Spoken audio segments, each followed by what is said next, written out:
ఏమైపోయిందిరా police jeep కనపడదే? అదే అర్థం కావట్లేదు సార్. పోలీసులు ఎవరు కనపడలేదురా, ఏమైపోయారు?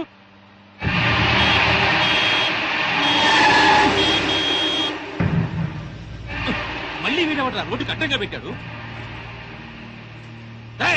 ఇదేమన్నా పార్కింగ్ నీ బాబుగాడు రోడ్డు అనుకున్నావా? పోరంలోకి ఆక్రమించావేట్రా? ఏందిరా ఏ వినపట్లా? ఏంది అట్టా చూస్తున్నా?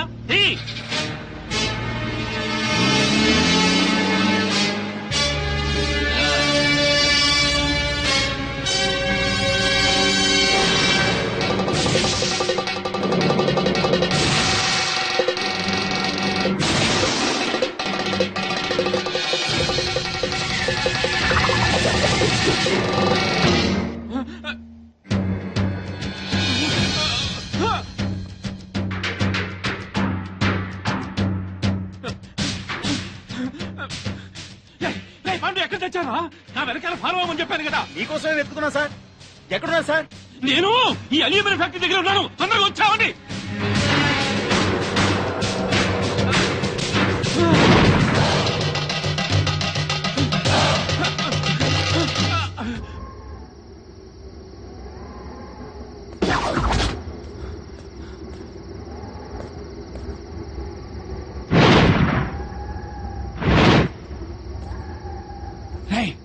ఎక్కడున్నారా? మీరెక్కడున్నారు సార్? ఫ్యాక్టరీ లోపల ఉన్నా.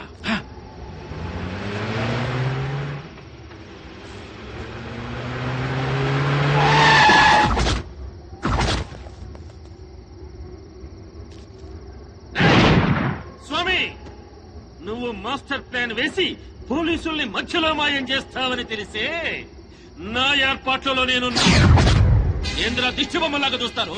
కత్తికో ఖండగా నరికేయండి.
నిజంగా తప్పేది నన్నే. నీ మాట విని ఆ పోస్ట్ మార్టం రిపోర్ట్ తప్పుగా రాసిచ్చి నా ప్రాణం మీదకి తెచ్చుకున్నాను రా. వినపడుతుందా? ఇప్పుడు నేను కాపాడవలసిన బాధ్యత కూడా నీ మీద ఉన్నవరే ఉమాపతి. నన్ను కాపాడరా. సరేరా, ఇప్పటిదాకా ఈ కేసులో నా మాటే ఉన్నావు కాబట్టి ఇప్పుడు కూడా నా మాటే విని వెంటనే వెళ్ళి ప్రెస్ మీట్ పెట్టు. ప్రెస్ మీటా? ప్రెస్ మీట్ ఏమిట్రా?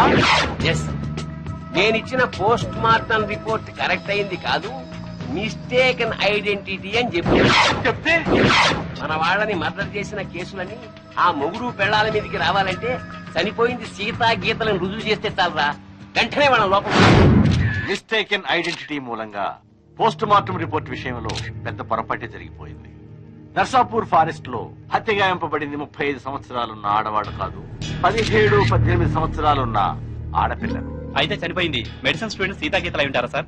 ఏ 100%, 100కి 100 చనిపోయింది సీతా గీతలే. No doubt about it. నా వలన జరిగిన ఈ పొరపాటును క్షమించమని ప్రజలను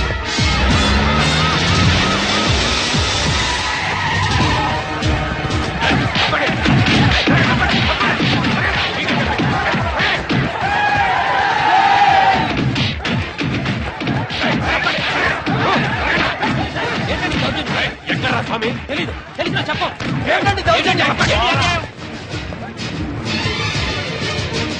ఎక్కడే నీ మొగుడు? తెలీదు. ఇన్స్పెక్టర్ నోర్మై, పోలీసులతో కోర్టుతో ఆడుకుంది చాలు. ప్రెస్ మీట్ లో డాక్టర్ అంతా చెప్పాడు.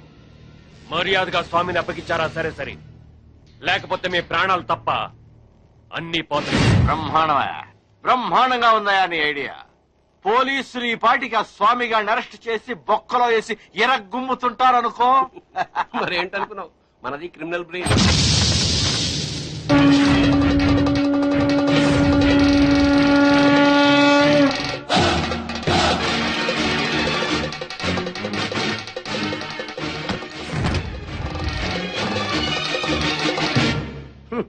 నీ క్రిమినల్ బ్రెయిన్ తోనే ఈ సుబ్బారెడ్డి ప్రెస్ మీట్ పెట్టాడు.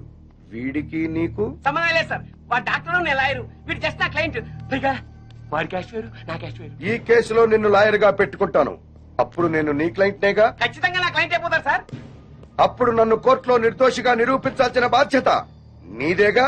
కాదని ఎవరు చెప్పారు సార్? అసలు మిమ్మల్ని హంతకులన్న విధవలు ఎవరండి? మీకు ఆ హత్యలకి ఎటువంటి సంబంధం లేదు లేదు లేదు. ఇదే మాట రేపు కోర్టులో చెప్పడం ఏమిటి సార్? మిమ్మల్ని నిర్దోషిగా నిరూపిస్తాను. మాట నిలబెట్టుకో. ఇక్కడ మెట్లెక్కిందా? వాడిని నువ్వు బయటికి తీసుకురావడం ఏమిటిరా? వాడా? నా క్లయింట్ పట్టుకుని వాడు వీడు అంటావురా? అసలు సామెంటే ఎవరనుకున్నారా? ఎవరనుకున్నా? సామెంటే సాక్షాత్ శంకరాచార్య, ఈయనే మహాత్మా గాంధీ, ఈయనే గౌతమ బుద్ధుడు, ఈయనే స్వామి వివేకానంద. ఆయన శ్రీమతి ఎవరనుకుంటున్నావు? ఎవర్రా? మానవతామూర్తి, మానవతామూర్తి, మానవతామూర్తి, మానవతామూర్తి, మానవతామూర్తి, మానవతామూర్తి. మానవతామూర్తి? అవును సార్. ఈ హత్యలకి నా క్లయింట్లు వేణుగోపాల స్వామి, కనక మహాలక్ష్ములకి ఎటువంటి సంబంధము లేదు. నా క్లయింట్లు నిర్దోషులు సార్. పోలీసులు వీళ్ల మీద తప్పుడు కేసులు బనాయించి అనవసరంగా కోర్టుకి ఇచ్చారు. బియ్యంలో రాళ్లు కలిపితేనే నేరం అనుకునే ఈ దంపతులు అసలు మనుషుల ప్రాణాల్ని ఎలా తీయగలరు సార్? ఇంతకు ముందు కేసుల్లో ఈ దంపతులకు నువ్వు వ్యతిరేకంగా వాదించావు కదయ్యా. పైగా ఆనంద్, కోటేశ్వరరావు, బాపినేని గారు నిర్దోషులన్నావు. అప్పుడు ఆ కేసులో వాళ్ళది న్యాయం అనిపించింది సార్. ఇప్పుడు ఈ కేసులో వీళ్ళది న్యాయం అనిపిస్తోంది. న్యాయం ఎటుంటే నేను అటే ఉంటాను కదా సార్. తప్పులేదు. Proceed. Thank you sir. Driver Yadagiri, Anand, Koteswararao, Bapineedu హత్యలకి నా క్లయింట్స్ కి ఎటువంటి సంబంధం లేదు సార్. కావాలనే ఈ పోలీసులు నా క్లయింట్ల మీద లేనిపోని ఆరోపణలతో కోర్టుని తప్పుదారి పట్టిస్తున్నారు సార్. సంబంధం లేదని అంత గట్టిగా ఎలా చెప్తున్నారు? సాక్ష్యం ఉండాలి కదా. సాక్ష్యం లేకుండా ఎలాగ సార్? అసలు కోర్టు వారికి కావాల్సిందే అది కదా. నమస్కారం సార్. ఇంతకు ముందు సీతా గీతల హత్య కేసులో పోస్ట్ మార్టం రిపోర్ట్ ఇచ్చిన డాక్టర్ నేనే సార్. ఆయన ఆ డెడ్ బాడీ సీతా గీతలవి కావని, 35 ఏళ్ల వయసున్న వేరే ఆడవాడమని ఇదే కోర్టులో రిపోర్ట్ సబ్మిట్ చేశాను సార్. ఎస్. ఆ డెడ్ బాడీ సీతా గీతలవి కావని చెప్పడానికి వచ్చాను సార్. ఇదేమిటయ్యా, నీ వల్లే కదా ఈ కేసు మళ్ళీ మోతికొచ్చింది. చనిపోయింది 35 ఏళ్ల వయసున్న వాళ్ళు కాదు, 18 ఏళ్ల వయసున్న వాళ్ళు అని నిన్న ప్రెస్ కి నువ్వే కదా చెప్పావు. చెప్పాను సార్. అలా చెప్పాల్సి వచ్చింది సార్. ఈ పోలీసులు నన్ను కొట్టి చిత్రహింసలు పెట్టి ఆ రకంగా చెప్పించారు సార్. కావాలంటే చూడండి సార్. చూడండి సార్, చూడండి సార్, ఎలా కొట్టారో చూడండి సార్. సార్ ఆయన చెప్పేదంతా అబద్ధం సార్, మాకేం తెలీదు. కొట్టామని ఎప్పుడైనా ఒప్పుకున్నారా మీరు?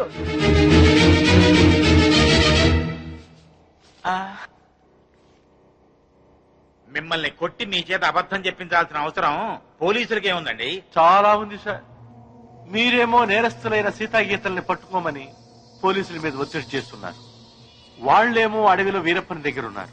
ఈ పోలీసులకు అడవిలో ఉన్న వీరప్పని దగ్గరికి వెళ్ళడానికి ధైర్యం చాలక, ఇటు మీకు ఏం చెప్పలేక, మధ్యలో నన్ను నానా చిత్రహింసలు పెట్టి ఆ చనిపోయిన వాళ్లే సీతాగీతలని నా చేత తప్పుడు రిపోర్ట్ చెప్పించారు సార్.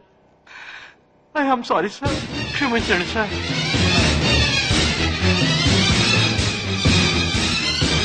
ఒక బాధ్యత గల ప్రభుత్వ డాక్టర్గా అప్పుడు ఇప్పుడు ఒకే మాట నిలబడుతున్నాను సార్. కోర్టు ముందు ప్రవేశపెట్టిన డాక్టర్ గారి సాక్ష్యాన్ని పరిగణనలోకి తీసుకుని కోర్టుని తప్పుదారి పట్టించిన ఈ ఇన్స్పెక్టర్ మీద, ఎస్ఐ మీద చర్యలు తీసుకుంటూ అమాయకులైన నా క్లయింట్లకి న్యాయం జరిపించవలసిందిగా కోర్టు వారిని సవినయంగా కోరుకుంటుంది.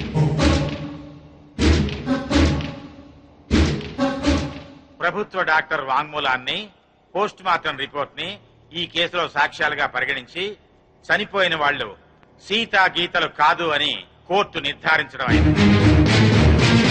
డ్యూటీని సక్రమంగా చేయని పోలీసుల్ని గట్టిగా మందలిస్తూ అడవిలో ఉన్న సీతా గీతల్ని వెంటనే పట్టుకోవాల్సిందిగా పోలీస్ డిపార్ట్మెంట్ ని ఆదేశించడం అయింది. ఈ కేసులో స్వామి కనకమహాలక్ష్మి నిర్దోషులు అని తీర్పు చెప్పడం అయింది.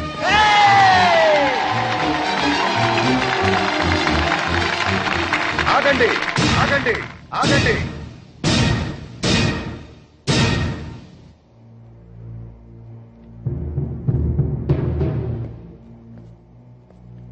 సార్, ఎస్ ఈ కేసులో నేను నా భార్య నిర్దోషులమేగా? ఎస్, జడ్జిమెంట్ ఇచ్చా కదా. ఇప్పటి వరకు జరిగిన హత్యలకు మాకు ఎటువంటి సంబంధము లేదు కదా సార్? అదే కదా నేను తేల్చింది.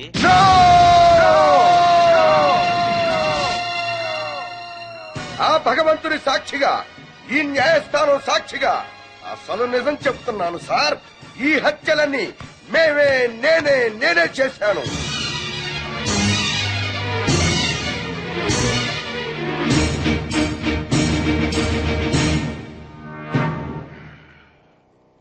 క్షమించండి సార్, నేను నా భార్య కలిసి అందరినీ చంపాం.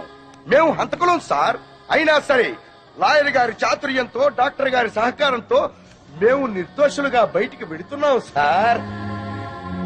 సామాన్యులమైన మాలాంటి వాళ్లే కోర్టుని మోసం చేసి వెళ్లిపోతుంటే ఇక డబ్బున్న వాళ్ళు, గూండాలు, రాజకీయ నాయకులు కోర్టులకు అత్తవారిళ్లకు వచ్చినట్టు వచ్చి నిర్దోషులుగా వెళ్లిపోతున్నారు సార్. ఇది న్యాయమేనా సార్? బజార్లో సిగరెట్లు కొనుక్కున్నట్టు, కిళ్ళీలు కొనుక్కున్నట్టు సాక్షుల్ని కొనుక్కుని మీ ముందు పెడుతుంటే వాటిని బట్టి తీర్పు చెప్పటం ఎంతటి అన్యాయం సార్. ఈ న్యాయస్థానంలో తప్పు చేసిన వాడికి శిక్ష పడుతుందనే భయమే ఉంటే ఆ దుర్మార్గులు నా చెల్లెళ్ళెంత కిరాతకంగా చంపేవాడు కాదు సార్. నేను చేస్తున్న ఈ న్యాయ పోరాటం నా చెల్లెళ్ళ గురించి కాదు సార్. ఈ భారతదేశంలో ఎందరో అక్క చెల్లెళ్ళు అన్యాయాలకు, అక్రమాలకు బలైపోతున్నారు సార్. అలా జరగకుండా ఉండాలంటే ఈ న్యాయ వ్యవస్థను ప్రక్షాళన చెయ్యాలి సార్, ప్రక్షాళన చెయ్యాలి. సాక్ష్యాలను బట్టి కాదు సార్, నిజాలను బట్టి తీర్పు చెప్పండి. ఆ దేవుడే దిగి వచ్చి మర్డర్ చేశాడని నిరూపించగలరండి కొందరు లాయర్లు. తాము వాదించేది తప్పని తెలిసి కూడా న్యాయస్థానానికి తప్పుదారి పట్టిస్తున్న ఆ న్యాయవాదులకు వేయండి సార్ శిక్ష. భారతదేశంలో ఏ రాజకీయ నాయకుడు ఈ కోర్టుకొచ్చి దోషిగా బయటికి వెళ్ళట్లేదు సార్. కింది కోర్టులో శిక్ష పడ్డా పై కోర్టుకు వెళుతున్నాడు, పెద్ద లాయర్ని పెట్టుకుంటున్నాడు, నిర్దోషిగా బయటికి వెళ్లిపోతున్నాడు సార్. అంటే మన దేశంలో రాజకీయ నాయకులంతా ఉత్తములేనా? ఒక్కడు కూడా తప్పు చేయలేదా? ఒక నోటు కట్ట పడేస్తే మన ప్రథమ పౌరుడైన రాష్ట్రపతిని అరెస్ట్ చేయమని ఆర్డర్ పాస్ చేసే న్యాయస్థానాలు ఇక్కడ ఉన్నాయి సార్. ఇక సామాన్యుడి పరిస్థితి ఏమిటి సార్? ఈ న్యాయాలు ఈ చట్టాలు ఇలాగే ఉంటే ఆడబడుచులు నిండుగా ముసుగేసుకుని ఇంట్లో తాళం వేసి కూర్చున్న మానభంగం చేసి వెళ్ళిపోతారు సార్ ఈ దుర్మార్గులు. అదే చట్టం న్యాయం బలంగా ఉంటే ఒక ఆడబడుచు ఒంటరిగా రోడ్డు మీద వెళుతున్నా కన్నెత్తి చూడటానికి భయపడతారు సార్. చివరి దాకా పోరాడి ఏ రకంగానైనా బతికించడానికి ప్రయత్నిస్తాం. అలాగే మనకి న్యాయం దొరకనప్పుడు ఏ మార్గంలోనైనా సరే చివరి దాకా మనమందరం పోరాడాలి. అన్నా నువ్వు అను, వాళ్ళందరంతా చూస్తాం. ఆగండి ఆగండి, ఇంకా మీరు మా చెల్లెల మీద చూపిస్తున్న ఆదరాభిమానాలకి కృతజ్ఞుణ్ణి. మీ అందరి అండదండలు ఉంటే చాలు. ఆ దుర్మార్గుల్ని హతమార్చడానికి మీ బంగారు భవిష్యత్తు నాశనం చేసుకోవద్దు. వాళ్ళ సంగతి నేనే చూసుకుంటాను. మీరేం చేసినా మా అందరి సపోర్ట్ మీకు ఉంటుంది సార్. ఆనంద్, నేను రమ్మని చెప్పేదా వైజాగ్ నుండి రావద్దు. అలాగే అంకుల్. ఒరే బాబు జాగ్రత్త. నువ్వు లేటు బావా. బాబు జాగ్రత్త ఇప్పుడు చెప్పడం కాదు, బాబు జాగ్రత్త అమ్మాయిల జోలికి వెళ్ళొద్దు అని ఆనాడే చెప్పుంటే మన అబ్బాయికి గతి నోర్మై. జాగ్రత్తగా వెళ్ళిరా.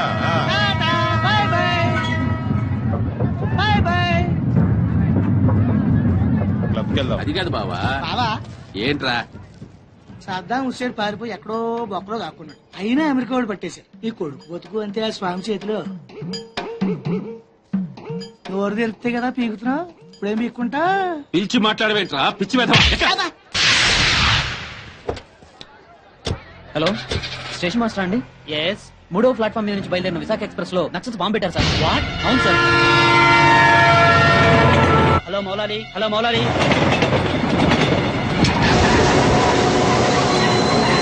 ట్రైన్ లో బాంబు పెట్టారంటే అందరూ పారిపోండి.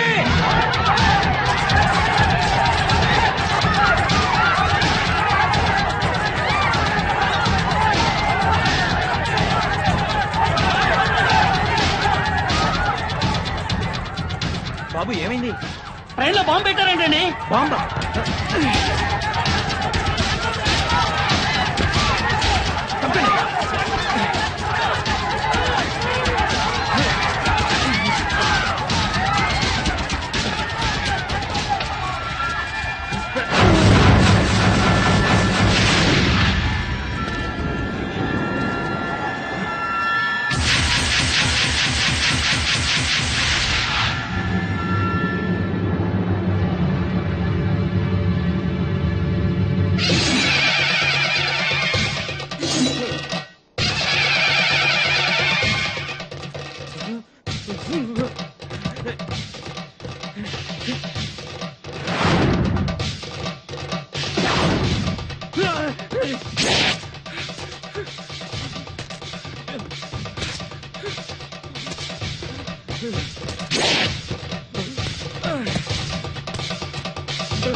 రఘు. Yes sir. చూడు.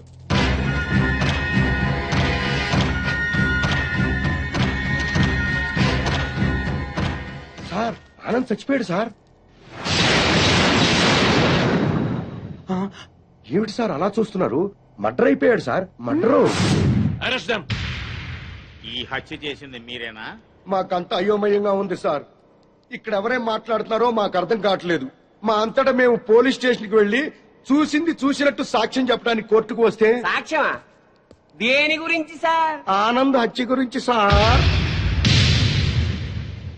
నా చెల్లెళ్ళు సీత గీత. ఆ సీతాగీత ఉన్నారో పారిపోయారో లేచిపోయారో వాళ్ళని పట్టుకుని. ఆగండి సార్.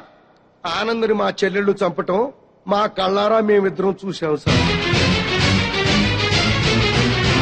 ఆ సాక్ష్యం చెబుదామని మేమిద్దరం ఇక్కడికి వస్తే ఇదేమిటి సార్, అతి క్రూరంగా అతి దారుణంగా మేమే చంపామంటున్నారు.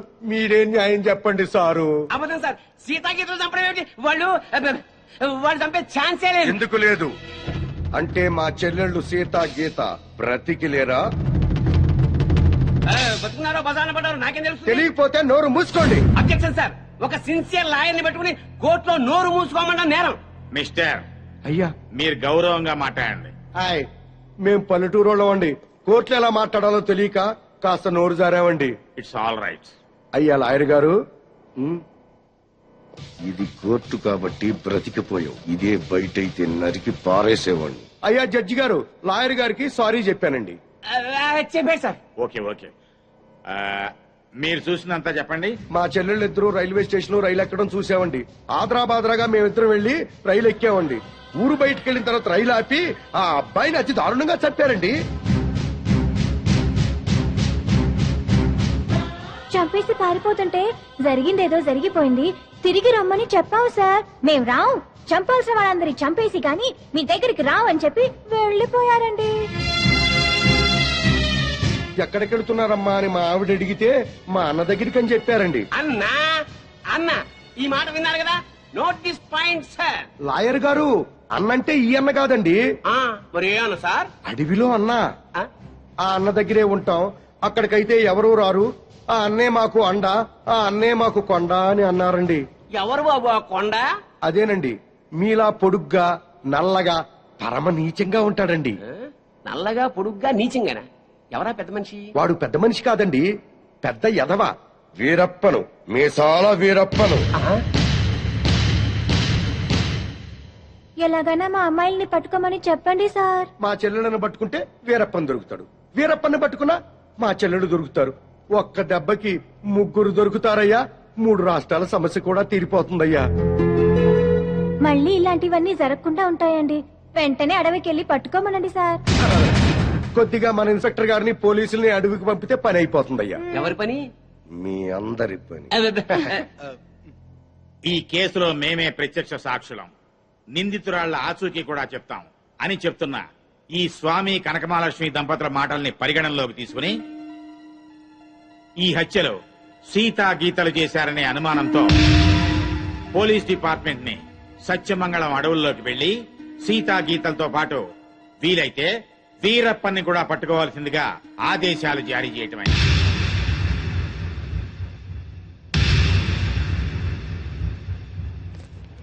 ఇన్స్పెక్టర్ గారు, ఏంటయ్యా? కాస్త మంచి రోజు చూసుకుని చెప్తారా అండి? దేనికి? అదే అన్నయ్య గారు, వీరప్పనున్నాడే అతనుండే అడవిలోకి బయలుదేరడానికి వస్తామండి. వెళ్ళొస్తామండి. ఇన్స్పెక్టర్ గారు, డౌట్ లేదు, వీళ్ళిద్దరూ మనకి టెండర్ పెట్టారు.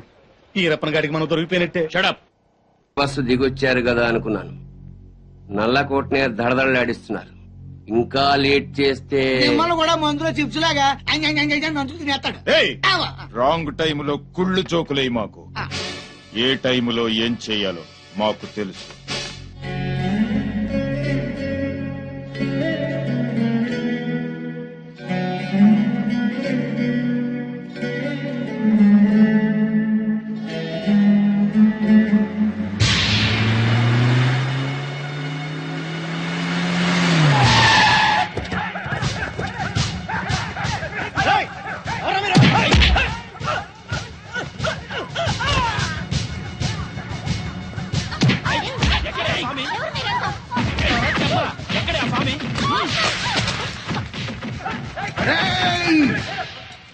నన్ను చంపడానికి వచ్చి ఆడపడుచుల మీద చేయి చేసుకుంటారా చవట్టల్లారా?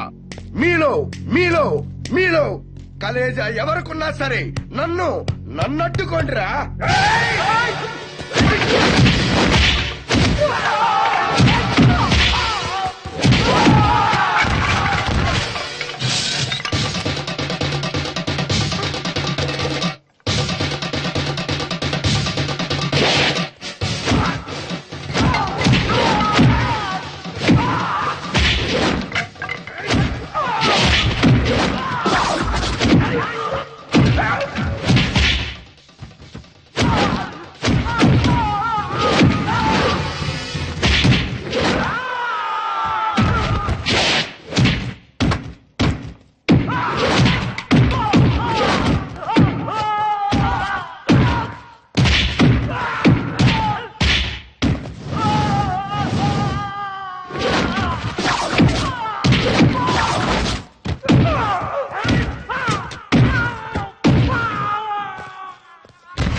ఎవడ్రా మిమ్మల్ని పంపింది?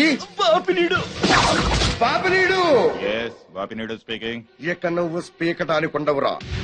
రెచ్చిపోకు. ఈ రోజు రాత్రి 10 గంటలకు నీ క్లబ్బులోనే నిన్ను హతమారుస్తాను. ఎవడ్రా మాట్లాడేది? స్వామినిరా.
నన్ను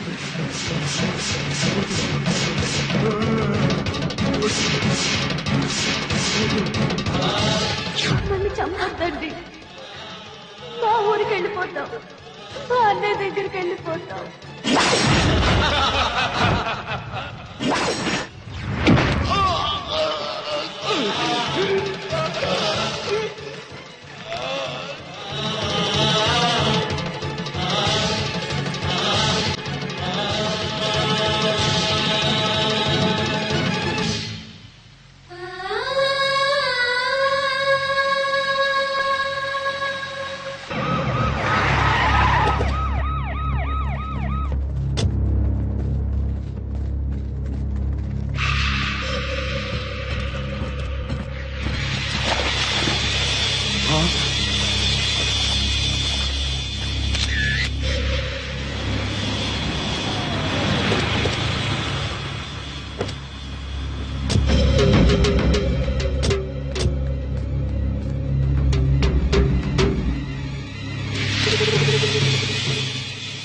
సార్ ఈ హత్య ఎలా జరుగుతుందంటారు? ఇప్పుడేగా వచ్చాం.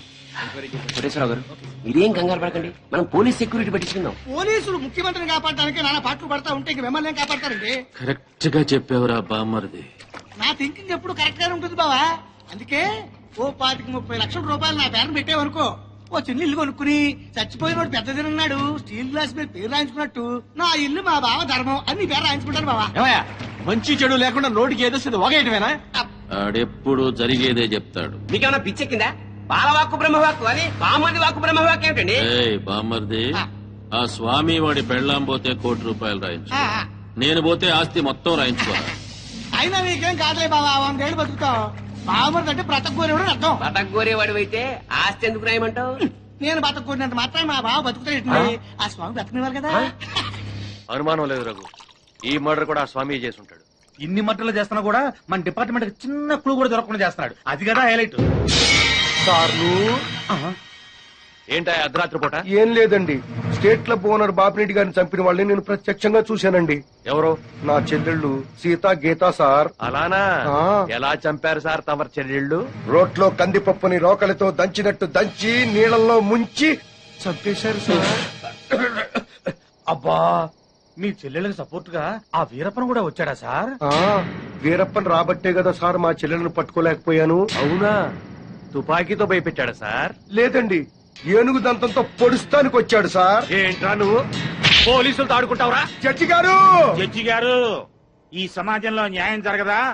న్యాయం చేతులు ఎంత పొడవైనా సాగుతాయంటారు. మరి అదే నిజమైతే ఈ రోజు స్టేట్ క్లబ్ ఓనర్ హత్య జరిగేది కాదు కదా అంటున్నాడయ్యా స్వామి. సార్ ఏమి సార్ అయ్యా, మీరు ఆ రోజే అడవికెళ్లి అతని చెల్లెళ్ళని పట్టుకుని ఉంటే ఈ రోజు ఈ మటర్ జరిగేదా?